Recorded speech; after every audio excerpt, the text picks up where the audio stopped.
Welcome to Across the Aisle. My name is Gail Garbrandt. We are live on Tuesday evenings at 7 o'clock and then again Fridays at 4:30. If that time doesn't fit with your schedule, don't worry. You can find us on WJERTV2.com under Across the Aisle, and you can also find the episodes of the show on YouTube. So we hope you join us, and we hope that you find the information that we're communicating to you through our guests is information that's helping you make more informed voting decisions, which makes you more responsible citizens.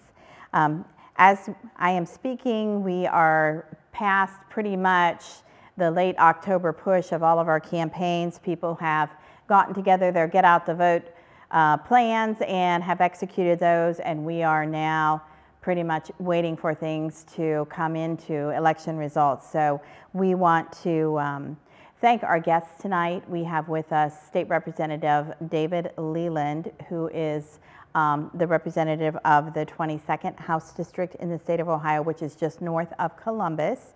He's a former chairman of the Ohio Democratic Party. And then we also have with us the former First Lady of Ohio, Frances Strickland, and her husband Ted is running for the U.S. Senate next year in 2016. So stay tuned for our special guests on Across the Aisle, and thank you.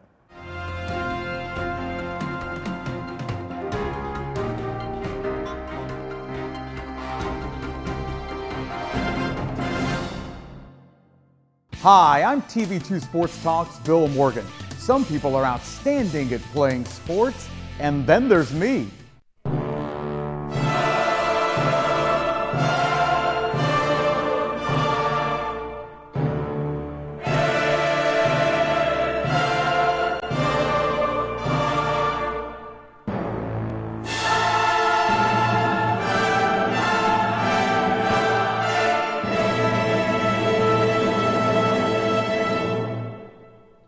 While we at TV2 Sports Talk may have never been all-state on the field, we are Tuscarawas County's MVP when it comes to local television sports talk and play-by-play. Catch TV2 Sports Talk Wednesday nights at 7 and Friday afternoons at 5 on DMG Channel 2.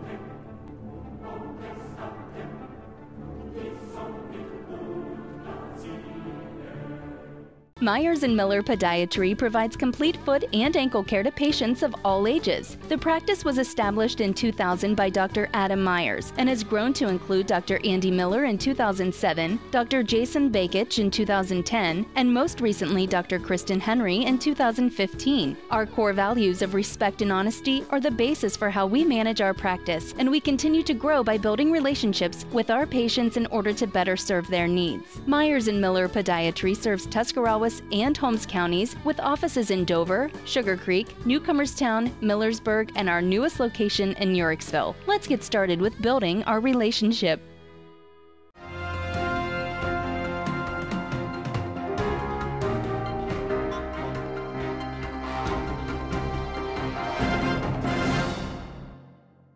Welcome back to Across the Aisle. I'm Gail Garbrandt, and today we have with us a special guest, State Representative David Leland. Thank you, David, for coming. I know how busy you are in Columbus and in all the things you do in your district, and we really do appreciate you coming to beautiful Tuscarawas County on a beautiful fall day. And it is beautiful. Let me tell you, the drive up here was tremendous. That was worth the trip all by itself, just the drive to see the trees. Oh, I'm so glad to hear that. For those of you who are not familiar with Representative Leland, he represents the 22nd House District in the state of Ohio. I'm going to have him tell you a little bit about his district. But he's here today as a guest visiting the local Tuscarawas County Democratic Party for their fall banquet.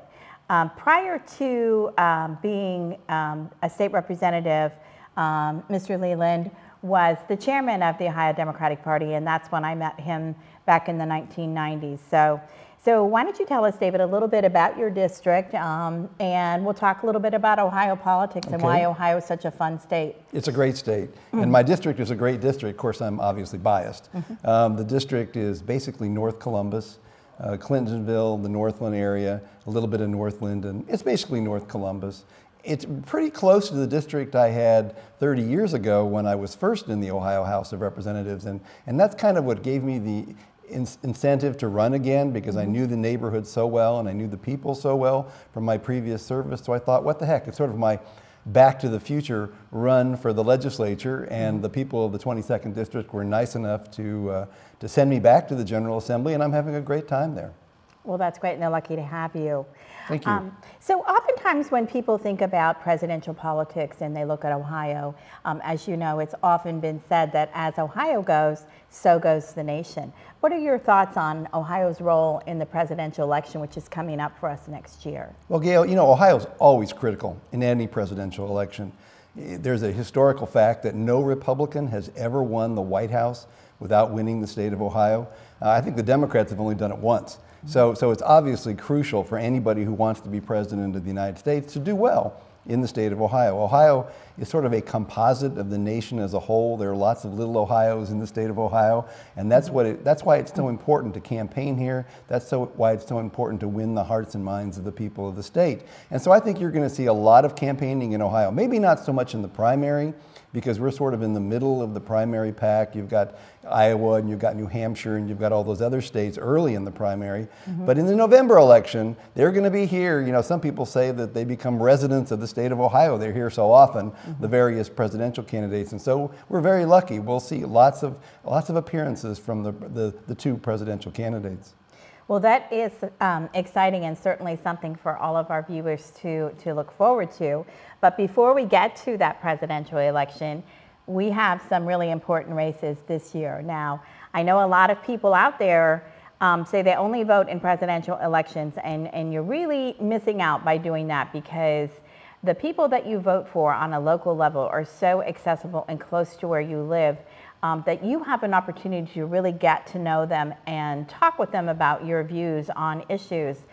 What do we have coming up in Ohio in this November election in just a few short weeks, David? Well, actually, we don't have a lot coming up in the statewide election. I know there are very important races in the local races across the state in various municipalities. You've got some races here in Tuscarawas County, and there's other counties that have mayor races and city council races and other. But as far as statewide is concerned, really the only thing that's really going on in 2015 are the issues, the statewide issues. And we have three statewide issues.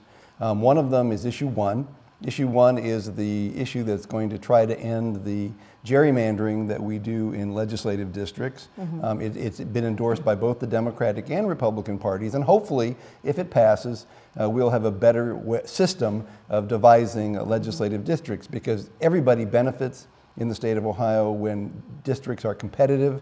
That way you have the best candidates, you have the more people working harder. It's just better for everybody. It's better for the two-party system, it's better for the people of Ohio if you have competitive districts. So hopefully issue 1 will pass, and issue 1 will present us with competitive districts. Unfortunately, it won't happen until 2022, and that was part of the compromise that the various parties put together in order to get that passed, but still, it's better than nothing. It's better than what we're doing right now. The next two issues are a little bit more contentious. Issue 2 is an issue that I helped push through the Ohio General Assembly. It's an issue which basically keeps monopolies from taking hold of the Ohio Constitution. 19 other states in the United States of America have something like this in their constitution. And so we basically felt that the Ohio Constitution should not be for sale. It should not be for sale for people who have lots and lots of money so they can buy themselves a unique place in the Ohio Constitution. So we passed this measure. And obviously the voters can either approve it or not approve it. I hope they do approve it, but we wanted to make it available for the voters to approve. And then the third and final issue is the one that's getting all the attention, and that's the marijuana monopoly that's on the ballot, issue 3. I'm urging people to vote no on issue 3.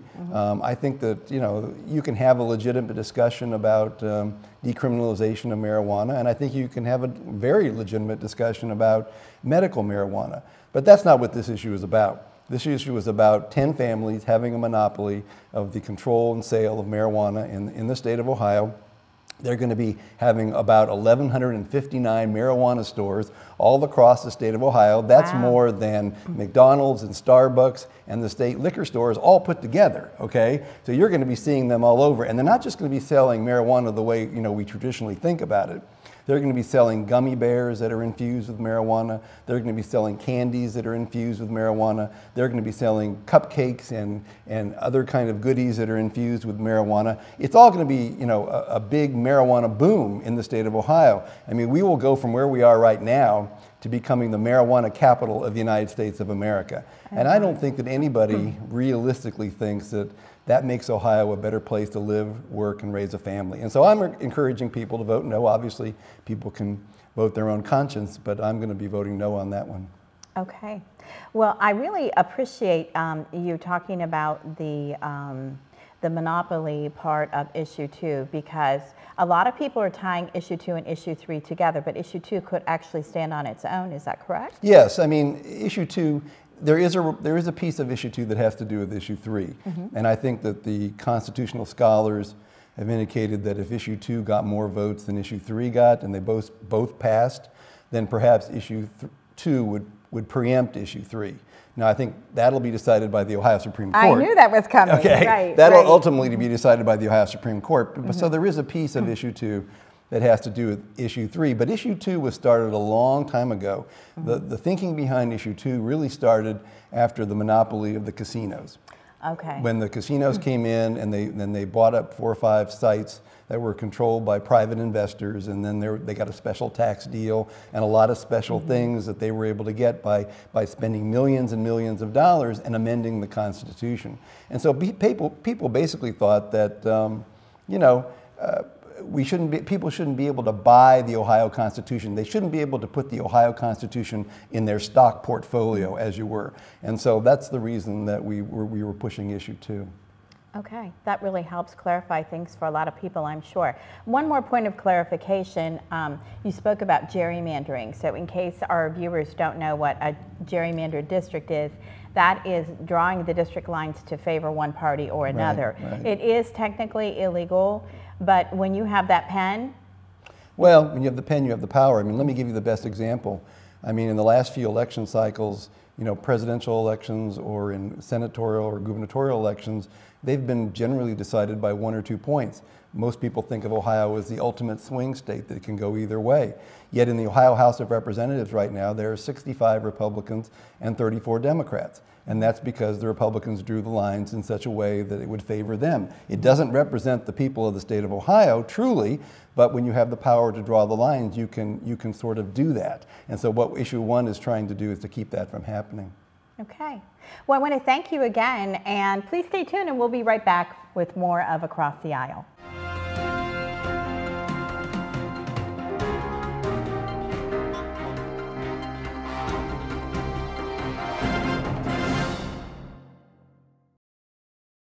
Hi, I'm Elaine Miller with Naturally Green Cleaning Service. My company serves both commercial and residential clients.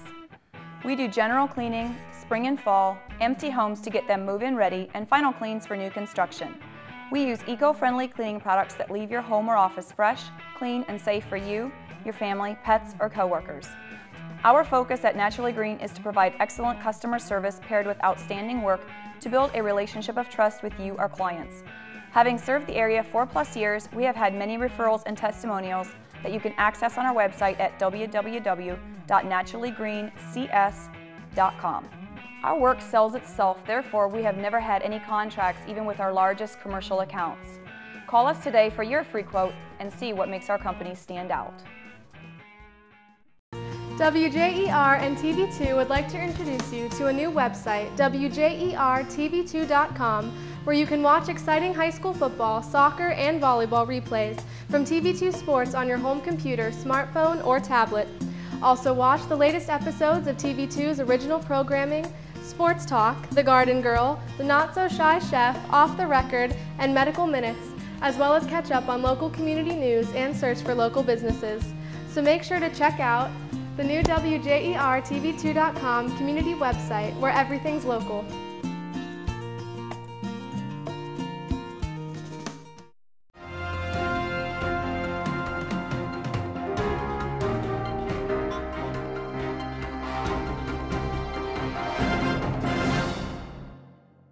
Welcome back to Across the Aisle. My name is Gail Garbrandt, and with me this afternoon is a special guest, the former First Lady of Ohio from 2007 to 2011, Frances Strickland.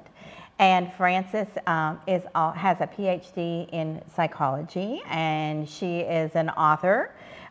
She has worked with children. She has been a steadfast partner to her husband, former Congressman Ted Strickland, former Governor Ted Strickland, and now running for the United States Senate, Ted Strickland. So Frances, welcome to Across the Aisle. Thank you. And I hope you had a good drive today. Wonderful. Okay, great. And just tell us what you've been up to. I know that the campaign is not until next year. We don't want to confuse our voters. This will not be a race that's on the ballot in November of 2015, but it will be on the ballot in 2016. And you have to cover the entire state of Ohio. That's right. Which you did before. And so tell me what you've been doing, what you've been up to, and it's great to have you here. Well, both of us are trying to cover as much of Ohio as we possibly can already. You can't start too soon establishing those relationships with people. It's been a lot of fun. It's been like one big reunion after another because it's been a little while since we've seen some folks. And I was told today that by the end of next week, when I do 3 counties next week, Ted and I will be tied for 39 counties each so far. Ooh, well, you got to beat him. I know, I got to. Well, nothing like a little healthy competition, right? Right. So what's your favorite part of campaigning? Because I know that you have been really involved all 3 times or 4 times that Ted has run for office. And you're always out there and always so gracious to take time and talk with people. And we do appreciate the fact that you were able to stop by today and have a conversation with us. So, actually, Ted and I both love people. Both of us have psychology in our background. Of course, he's been a minister and a professor. I've been a teacher too. So we're just people.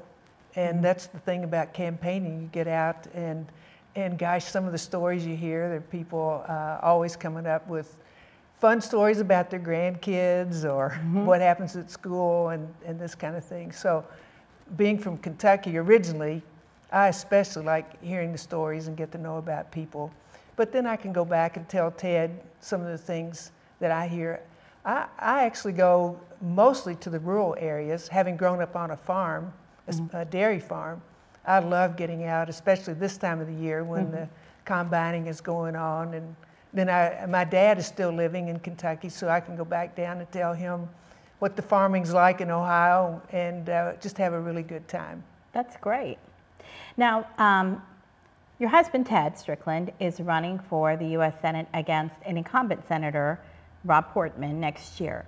So tell us why he decided to run for the U.S. Senate and why this seat is so important. He decided to run because this seat is so important, but also because it became clear that he still has something to offer. I think a lot of people begin to wonder, you know, have I contributed what I have to give, but it just became very clear that he is the person that can help us get that seat back. And with the Supreme Court nominations that are likely to be coming up, and we need to make sure that we have Supreme Court justices that keep the fairness to the people in mind when the decisions are made. He's also concerned about how much money through policies, deliberate policies, have shifted to the wealthiest in this country away from those working class people. And fairness, especially with him having grown up with humble beginnings, fairness, especially in pay, has always meant a lot to him. And it feels like a very unfair time right now, so he'd love to help level the playing field for the average person. Okay. Now, a U.S. Senator serves for 6 years, Right. Whereas a House member serves for 2 years. So if elected next year, then he would take office in 2017, and he'd have 6 years to actually work on his plan. And what are some of the key things that he wants to address? I know you said that he wants to help with this disparity between the rich and the poor and bring opportunity to Ohioans. And what else is on his agenda? Well, he wants to make sure that we don't do anything to hurt Social Security and Medicare. And he also is interested in the fact that we've got too much of our precious resources for education going toward programs that are not working. So I look forward to, I personally am going to be holding his coat when he does that, because in my background in education, I'm really distressed with what's happening here in Ohio along that. And I may end up, when he's senator, actually picking up on that myself. And he wants to protect health care coverage. I mean, they keep talking about if we change administrations, they're going to try to do away with Obamacare, and he's thrilled that we don't have, we have far fewer people not covered now since that's come into being. So he wants to hold on to all of these things that we can for the people. He'd like to see women get equal pay to what men do. So all of those things, he'd love to have a vote. Okay, that's great. Now, in terms of strategy, Ohio's a big state. There's 88 counties. How do you decide where you're going to go? Do you have actually people on board who help you make those decisions, or do you target population? How do you make those decisions, if you want to shed some light on that? Well, I like to be invited. So when people invite me, then we try to really hard to go. And like I said, I like to go to the rural areas especially, but I'm enjoying going into the city. Ted spends much of his time in the bigger population areas so he can see more people at one time. Right now, in this stage, it's just basically where we have the dinners. We like to go because we can meet a lot of people in one place. Sure. But I like small conversation groups too. I like especially women's groups. I think they are a really strong part of the party. And most of the counties have women's groups as well as the other parties. So any place I can get in and hear honest dialogue and what's on people's mind, that's where I like to go. Well, that's great news, because I'm sure that a lot of our viewers belong to social clubs who are always looking for speakers, and it's nice to know that you're open to coming to visit those folks to have a conversation about this race and why it's important. Now that you're a veteran campaigner, I have to ask you, what's your favorite? I know you like people, but other than that, what's your favorite part of the actual campaign part instead of the governance part, which is different? Well, I like the traveling. I like seeing different things, but I also like seeing what's going on. I like visiting on the farms, to tell you the truth. It's changed so much since I was young. And, you know, I've been to chicken farms, and I've been to dairy farms, and I even went to a place where they're harvesting fish. So, oh, yeah, that's interesting. Yeah, I like to see what people do in the way of creativity. I even got all caught up in the collapsing of the beehives. And, yes. So those, and if you've ever been around any of those people that are beekeepers, it's like a love affair. I mean, they get their journals, they study it all the time. It's very much like an art, and especially now when you're trying to keep those bees I have alive. 2 friends that actually have started hives. And you know what I'm talking about. Oh my gosh, it takes up so much of their time. I just can't believe it. Well, as you know, Tuscarawas County is a big agricultural county, so there's lots of farms here, and I know we'd love to have you back. So we wish you the best of luck and safe travels as you go through Ohio's 88 counties over the next year. And we look forward to having you and Ted back to Tuscarawas County. And again, I want to thank you so much for taking time to come and see us. Any final words to our viewers this evening? Well, one little quick story about the beehive. I got a chance, because I was running short on conversation, to mention to President Obama that I was concerned about the bees, and he told me that they put a hive up in the White House out by the basketball court where he likes to play basketball, and he was a little bit worried he was going to get stung. So I want all the beekeepers to know that the president has a beehive up there by his basketball court. Oh, that's wonderful. And that's one of those nice little pieces of trivia that you don't really get unless you have somebody special who's willing to share it with you. So thank you so much again for taking time to be with us today. And as you know, the show is on Tuesdays at 7:00 p.m. and Fridays at 4:30. If you can't catch us when the show is on, you can find us on YouTube or go to WJERTV2.com. Thanks again. It's Gail Garbrandt with my guest, Frances Strickland, saying thank you for watching Across the Aisle.